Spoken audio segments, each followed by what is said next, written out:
Hello everyone and welcome back to my YouTube channel.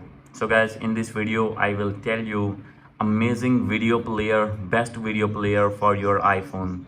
So guys, if you are using iPhone or iPad or other iOS device and you want to download or want to install best video player for free, I'll help you. How can you do this? So let's get started without wasting any time. So guys, first of all, you need to open your settings.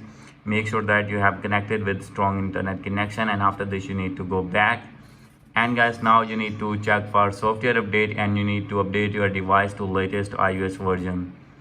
And guys, after this you need to go back. So guys, now you have to open your app store and here you need to search N player.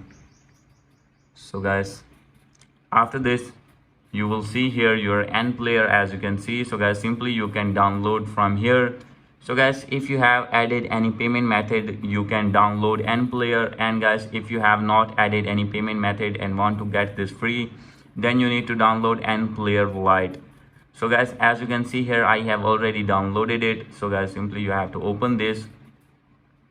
And guys, you can use this software for free. You can use this app easily. So guys, as you can see, you will play all the videos here, as you can see. So guys, this is the app, best app for your iPhone for playing videos or movies. Hope you like this video. If you like this video, please do subscribe my channel. Thank you.